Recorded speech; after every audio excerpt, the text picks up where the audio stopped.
Good day mga Lods! Nung nakaraan, tinalakay po natin yung can at saka cannot do something.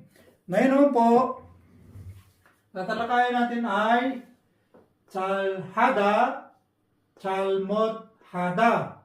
Ito ay to be good or to be not good or poor at something. Conjugation. Object plus rul plus chalhada.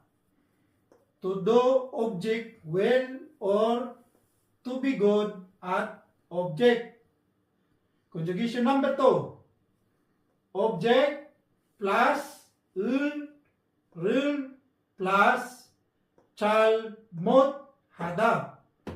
In English, to do object poorly or to be bad at object.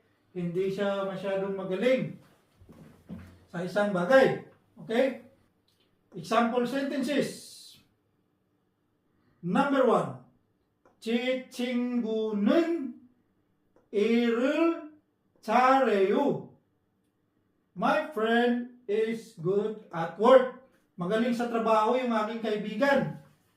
In Korean, 제 친구는 일을 잘해요. 제 친구는 일을 잘해요. Okay? Example number 2. Example lang po ito. 저는 수영을 잘해요. I am good at swimming. Magaling po akong lumangoy.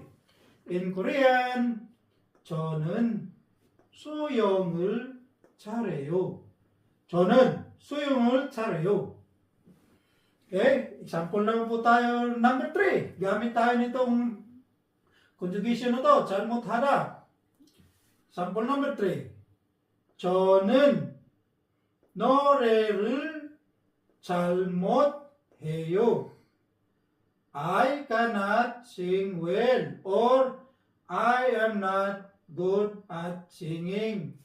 Hindi po ako magaling kumanta. In Korean, 저는 노래를 잘 못해요. 저는 노래를 잘 못해요. Okay? Example number 4. 저는 한국말을 잘 못해요. I cannot speak Korean well. I am not good at Korean. Hindi po ako magaling mag-Korean. Sa Korean, 저는 한국말을 잘 못해요. 저는 한국말을 잘 못해요.